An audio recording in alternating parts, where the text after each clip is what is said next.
히브리 기자가 복음을 설명하기 위해서 많이 썼던 방법 중에 하나는 구약과 신약을 대조하고 또 비교해서 보여주는 겁니다.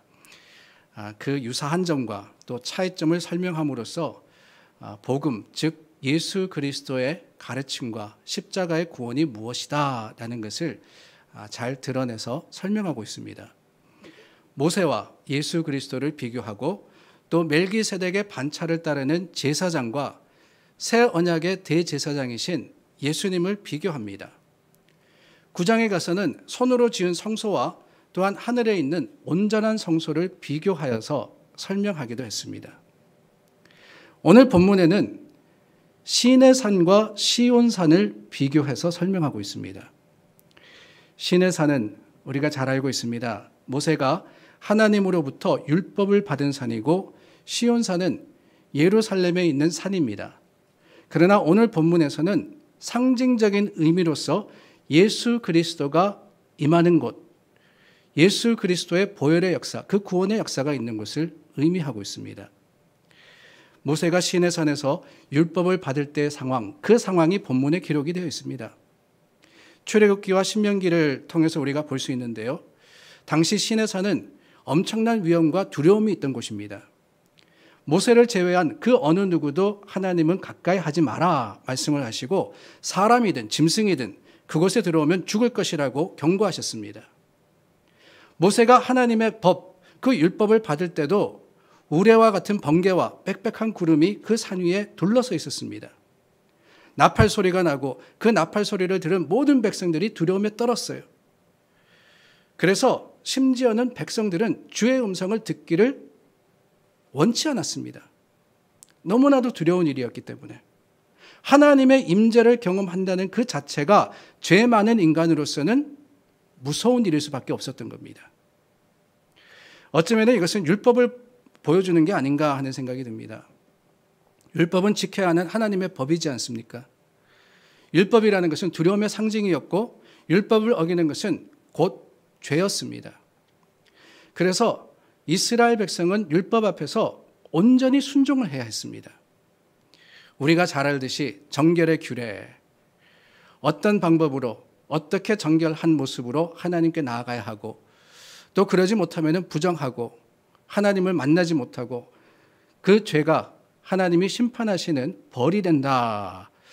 이런 두려움으로서 가득 찬 것이 어쩌면은 그 출애굽기, 레위기, 민수기로 이어지는 그 정결의 규례와 또 율법이 아닌가 하는 생각이 듭니다. 그 하이라이트는 다름이 아니라 지성소가 아닐까요? 1년에 단 한 번 대제사장만이 들어갈 수 있었던 곳. 그 지성소에 들어가서 하나님을 경배하며 제사를 드리는데 혹시라도 그곳에 잘못이 있거나 혹시라도 죄가 있다면 제사장이 그 자리에서 죽게 되어 있지 않습니까? 그러므로 구약의 백성들은 이러므로 항상 하나님에 대한 두려움을 가지고 있었습니다. 물론 여러분, 이 두려움이 나쁘다는 것은 아닙니다. 율법에 제대로 순종하지 않아서 죽음을 당하기도 했지만 사실 하나님이 그들에게 율법을 주신 것은 그들로 하여금 하나님의 길을 알게 하고 또한 하나님이 원하시는 정결한 삶이 무엇인지를 깨달음으로써 오히려 고난을 이기고 바른 길로 갈 수 있는 방법이었다라는 사실은 변치 않습니다. 그러나 여러분, 여전히 이 율법이라는 것이 결코 쉬운 일도 아니었고 이스라엘 백성에게는 두려움이었다는 거예요. 그런데 여러분, 그와 비교해서 신약 성경은 예수님께서 십자가의 죽으심으로써 우리의 구원이 되셨다라고 선포를 합니다. 우리를 위해서 피를 흘리시고 죄 지은 우리가 하나님 앞에서 심판받아야 함에도 불구하고 우리 대신에 예수님께서 그 심판을 받으셔서 십자가에 죽으셨다고 선포하고 있습니다. 오늘 본문에 나오는 시온산이라는 것은 바로 그곳입니다. 예수님께서 보혈의 피를 뿌리신 곳입니다. 용서가 있는 곳이었어요. 우리 사람으로부터 심판에 이를 수밖에 없는 그 죄인을 예수 그리스도의 은혜와 사랑이 구원의 곳으로 옮긴 곳, 바로 그곳이 시온산이었습니다. 시내산이 두려움의 곳이었다 그러면은 이 시온산은 하나님의 용서와 구원으로 인하여서 기쁨과 감사가 충만한 곳이었습니다. 오늘 본문이 말씀하시는 것은, 오늘 본문의 말씀이 좀 어려운데요, 간단하게 이야기하면 다른 게 아닙니다. 여러분들은 지금 시내산에 있는 것이 아니라 시온산으로 옮겨졌습니다 라고 선포를 하는 거예요. 굉장한 두려움의 장소에서 예수 그리스도를 통한 은혜와 용서 그리고 구원의 자리로 옮겨진 것이 바로 그리스도를 믿는, 주님을 믿는 성도들의 삶이라고 선포하고 있는 겁니다. 구약에서 신약으로 온 것은 그러므로 우리를 자유하게 했습니다. 이제는 더 이상 구약의 제사를 드리지 않아도 되고 지성소의 두려움에서 해방되었고 율법이 아니라 사랑으로서 옮겨졌던 겁니다. 율법에서 은혜로 옮겨졌다, 그렇게 이야기할 수도 있을 것 같아요. 시내산과 시온산, 율법과 은혜, 이렇게 비유해서 말씀할 수 있지 않는가 하는 생각이 듭니다. 그래서 히브리서 4장 16절 말씀에 보면은 그러므로 우리는 긍휼하심을 받고 때를 따라 돕는 은혜를 얻기 위하여 은혜의 보좌 앞에 담대히 나아갈 것이니라 그랬어요. 은혜의 보좌 앞에 담대히 나갈 것이니라. 은혜의 보좌라는 것은 더 이상 특정한 사람들이 가는 곳이 아닙니다. 성소와 지성소에는 제사장과 대제사장만이 들어갈 수 있었지만은 이제는 은혜의 보좌 앞에 어느 누구나 나갈 수 있게 됐다는 거예요. 자유롭게 하나님을 예배하고 또한 우리도 제사장으로서 스스로 예배자가 되어서 하나님께 예배 드릴 뿐만 아니라 주님의 이름을 불러 우리 죄를 주님 앞에 가지고 나올 수 있게 되었습니다. 구약시대의 예배라는 것은 제사장이 대신 드려주는 것이었다면 이제는 그러지 않아도 된다는 거예요. 목사를 통해서가 아닙니다. 어떤 특정한 사람들을 통해서가 아니라 이제는 직접 하나님께 나아가서 그 하나님의 사랑과 구원의 역사를 경험할 수 있는 것. 그것이 바로 시내산에서 시온산으로 옮겨진 성도들의 특권입니다. 이게 바로 은혜죠. 예수님의 시대는 은혜의 시대입니다. 율법을 지킴으로써 구원을 받는 게 아니라 예수 그리스도의 십자가의 사건을 받아들임으로써 예수님께서 우리를 대신해서 죽으셨다라는 그 고백 가운데 십자가의 놀라운 사건을 받아들이는 사람은 이미 구원받은 겁니다. 그런데 여러분, 그렇게 시온산에서 우리가 자유를 누리고 그렇게 이제는 율법이 아니라 은혜로서 구원받게 되었는데 문제는 뭐냐? 문제는 25절입니다. 25절 말씀해 보니까 너희는 삼가 말씀하신 일을 거역하지 말라. 땅에서 경고하신 일을 거역한 그들이 피하지 못하였거든 하물며 하늘로부터 경고하신 일을 배반하는 우리일까 보냐. 여러분, 이 말씀 우리가 예수로 구원을 받았다라고 했는데 그 은혜가 거저 받은 은혜 아닙니까?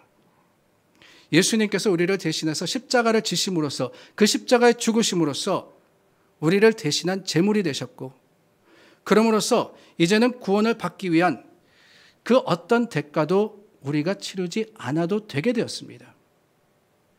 무엇을 해서 구원을 받는 게 아니게 되었다는 거예요. 은혜라는 것은 다른 게 아닙니다. 조건이 있는 게 아니라는 거죠. 오히려 주님의 주시는 그 놀라운 사랑과 은혜로 말미암아 우리는 자유하게 하나님께 나올 수 있는 존재가 된 겁니다. 그런데 제가 읽어드렸던 25절 말씀은 조금 어렵게 표현되어 있는데요. 쉽게 말하면 이겁니다. 쉬운 성경을 제가 읽어드리겠습니다. 똑같은 성경 말씀인데 다른 번역으로 제가 읽어드릴게요. 여러분은 하나님께서 말씀하실 때 거역하지 마십시오. 옛 선조들은 땅에서 모세를 통해 경고를 받고도 순종하지 않다가 벌을 받았습니다. 이제는 하나님께서 하늘로부터 우리에게 경고하시는데 우리가 그 말씀을 듣지 않는다면 어떻게 되겠습니까? 여러분, 이 말씀이 무슨 말씀입니까? 우리가 이 말씀을 어떻게 이해해야 됩니까? 율법이 아니라 은혜라 그랬는데 이 25절 말씀에는 거역, 순종, 경고 이러한 말씀들이 계속해서 나오고 있지 않습니까? 그렇다면 은혜로서 구원받은 우리가 여전히 무언가를 해야 되느냐? 여전히 하나님의 말씀, 그 말씀대로 우리가 순종하지 않으면 멸망하느냐? 아닙니다. 오늘 이 말씀은 이렇게 이해해야 합니다. 예수님은 하나님의 독생자이십니다. 하나님께서 우리를 사랑하시고 우리를 구원하기 위해서 예수님을 내어주셨어요. 하나님께 가장 중요한, 하나님께 가장 소중한 그 아들을 저와 여러분들을 구원하시기 위해서 주셨는데 그 하나님의 아들은 세상의 어느 것도 비교할 수가 없습니다. 선지자들과 비교할 수도 없고 천사들과 비교할 수도 없습니다. 온 천하를 바꿀 수도 없습니다. 예수님은 그만큼 소중한 존귀한 존재이십니다. 그런데 하나님께서 우리를 구원하기 위해서 그런 예수님을 이 땅에 보내시고 십자가에 죽게 하셨다는 거예요. 그 말은 다르게 이야기하면 하나님께서 최후의 방법, 그 마지막 방법으로 우리의 구원을 이루셨다라는 겁니다. 다른 방법이 없었다는 거죠. 사도행전 4장 12절은 그래서 이렇게 말합니다. 다른 이로서는 구원을 받을 수 없나니 천하 사람 중에 구원을 받을 만한 다른 이름을 우리에게 주신 일이 없음이라 그랬어요. 오직 예수님만이 우리의 구원이 되시고 그 예수님만이 우리의 생명이신데 하나님께서 그 어느 것과도 그 누구와도 바꿀 수 없는 예수님을 우리를 위해서 이 땅에 보내셨다는 거예요. 십자가에 죽게 하셨습니다. 이것은 엄청난 하나님의 사랑의 놀라운 증거이자 또한 하나님의 사랑의 완전한 표가 아닐 수가 없습니다. 측량할 수 없는 은혜 그러는데 다른 게 측량할 수 없는 은혜가 아니라 바로 이 하나님의 사랑이 측량할 수 없는 은혜라는 거예요. 그런데 여러분, 하나님께서 최후의 방법으로 예수님을 이 땅에 보내셔서 우리에게 은혜를 베푸셨는데 우리가 그 은혜를 거부한다면 어떻게 되겠습니까? 끝까지 하나님의 은혜를 받아들이지 않는다면 그 사람에게는 다른 방법이 없다는 거예요. 그게 바로 25절이 이야기하는 겁니다. 땅에서 경고하신 모세의 율법을 거역해도 심판받는데 예수 그리스도의 은혜의 복음, 그 십자가의 구원의 역사를 받아들이지 않는다면 우리가 어떻게 심판을 피할 수 있겠느냐라고 하시는 거죠. 여러분, 이 사실이 중요합니다. 이것이 은혜로 받은 구원의 진정한 의미예요. 그런데 그럼에도 불구하고 문제는 뭐냐? 오늘의 성도가 구원의 은총을 잘못 이해하고 있다는 거예요. 잘못 이해하고 있더라.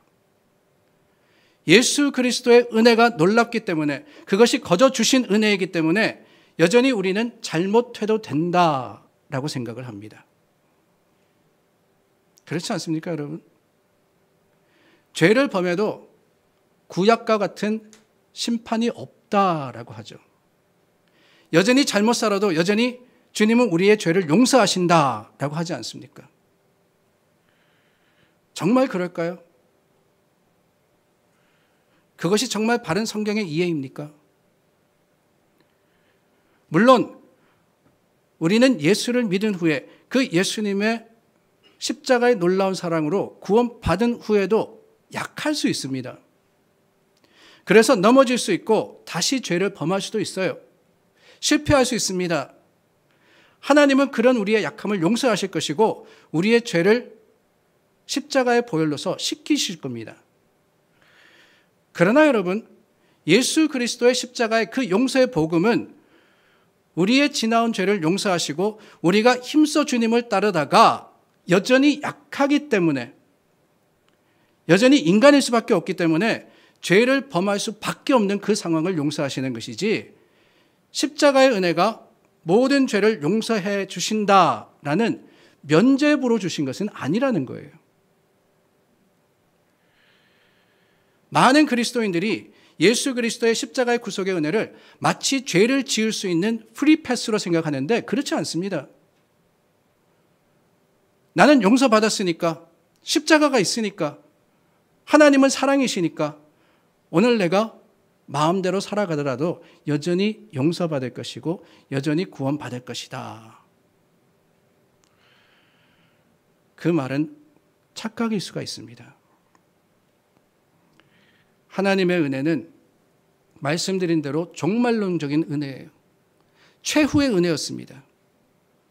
그것만이 우리의 구원을 이루시는 방법이 없었기 때문에 하나님께서 정말 마지막 카드로 보내신 것이 예수 그리스도셨어요. 그 예수님 말고는 다른 길이 없습니다.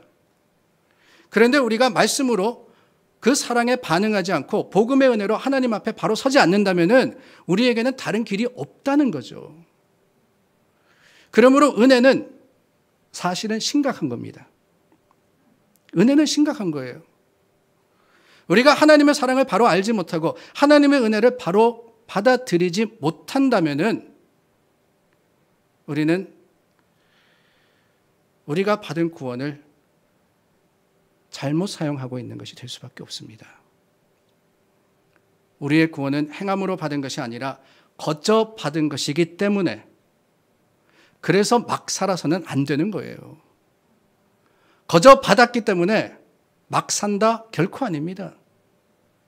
거저 주셨기 때문에 오히려 우리는 하나님의 주신 그 놀라운 은혜를 더욱더 감사하고 그 은혜 가운데 하나님의 뜻대로 살 수밖에 없는 거예요. 행함으로 받았다 그러면 오히려 주장할 수 있죠. 내가 한 거니까 내 마음대로라고 하지만 거저 받은 것이기 때문에 우리는 주인이 다시 가져가도 할 말이 없다라는 사실을 기억하고 오히려 구원을 두려워할 수 있는 지혜로운 신앙인들이 되기를 원합니다. 하나님이 주신 구원은 그렇습니다. 감격스럽고 놀라운 역사지만 또한 거기에는 분명한 책임이 있고 거기에는 분명한 하나님의 구원받은 백성으로서의 삶의 다짐이 있어야 되는 거예요. 오히려 적극적으로 하나님의 부르심에 응답하여서 그 은혜에 합당한 삶을 살 수 있을 때 그 은혜를 우리가 누리며 그 은혜 가운데 우리는 하나님의 주시는 구원의 놀라운 역사를 경험하게 되는 겁니다. 26절 말씀서부터는 예수님의 구원의 의미가 무엇이냐라는 것을 말씀하신 후에 흔들리지 않는 하나님의 나라에 대해서 말씀하고 계십니다. 예수 그리스도가 다스리는 나라, 흔들리지 않는다라고 하시죠. 우리가 구원받고 주님의 나라에 거한다면 우리의 삶은 흔들리지 않습니다. 28절입니다. 그러므로 우리가 흔들리지 않는 나라를 받았은즉 은혜로 받자 그랬어요. 하나님께서 우리에게 흔들리지 않는 하나님의 나라를 약속으로 주셨습니다. 그런데 여러분, 그 흔들리지 않는 나라를 이야기하시면서 히브리 기자는 그 앞에 흔들리는 것들에 대해서 선포를 하고 계세요. 사실 그 흔들린다라는 것은 18절 말씀서부터 시작이 됩니다. 모세에게 율법을 주실 때 시내 산이 요동치며 흔들렸습니다. 천지가 떠나갈 것 같은 천둥과 번개가 일어났고 산이 갈라지고 또 불이 붙기도 합니다. 그 앞에 감히 나갈 수 없을 정도로 백성들은 두려워했습니다. 히브리 기자는 그 모습에서부터 흔들리는 것을 설명을 하고 있는 거예요. 그러면서 26절에 가서 뭐라고 하십니까? 그때에는 그 소리가 땅을 진동하였거니와 이제는 약속하여 이르시되 내가 또 한번 땅만 아니라 하늘도 진동하리라. 시내 산이 흔들리는 것에 그치는 게 아닙니다. 하나님께서 또 한번 하늘까지도 흔들 거라고 하십니다. 그 이유가 뭐냐? 27절에 설명하시죠. 이 또 한 번이라 하심은 진동하지 아니하는 것을 영존하게 하기 위하여 진동할 것들 곧 만드신 것들이 변동될 것을 나타내심이라. 말이 어렵습니다. 간단하게 이야기하면 다른 게 아닙니다. 하나님이 한번 흔들어서 가르신다는 거예요. 하나님의 흔들림으로 인해서 무너질 것과 바로 설 것을 하나님은 갈라놓으신다라고 설명을 하는 겁니다. 마태복음 3장에 보면은 세례 요한이 예수님에 대해 설명하면서 뭐라고 표현을 하느냐. 예수님은 키를 들고 타작마당에서 그 곡식을 터는 분이다 그랬어요. 키를 들고 곡식을 턴다. 왜 그렇습니까? 그 키를 막 흔드는 이유는 다른 게 아닙니다. 알곡과 쭉정이를 갈라놓으려고 하는 거예요. 갈라놓으려고. 섞여 있으면 모릅니다. 가만히 두면은 알곡도 쭉정이도 같이 있지만은 어느 순간 흔들게 되면은 그게 갈라지는 거예요. 알곡은 안으로 들어오고 쭉정이는 밖으로 날려가게 되어 있지 않습니까? 예수님은 알곡은 모으고 쭉정이는 불에 태우시는 분이다 라고 했죠. 여러분 이 말씀을 기억하시기를 바랍니다. 우리는 흔들리지 않는 나라를 받았다라는 28절과 27절에 하나님께서 또 한 번 천지를 진동하게 하시고 그럼으로써 모든 만드신 것이 변동되게 하신다라는 이 두 말씀 속에서 하나님의 뜻이 무엇인가 한번 생각해 보시기를 바랍니다. 사실 세상은 흔들립니다. 주님의 시간이 가까우면 가까울수록 더 많이 흔들리는 것 같아요. 자연재해만이 아니라 여러 질병들, 전쟁, 또한 사람들 간의 여러 가지 관계 속에서 우리 삶이 흔들릴 때가 있어요. 세상이 흔들리는데 이런 세상 속에서 우리가 흔들리지 않는 방법이 뭘까? 혼탁한 세상 속에서 여러 가지 위기와 놀랄 만한 사건 속에서도 전혀 흔들리지 않는 게 뭐냐? 그걸 알아야 되지 않겠습니까? 혼란한 세상 속에서 흔들리지 않는 것, 여러분 뭐라고 생각하십니까?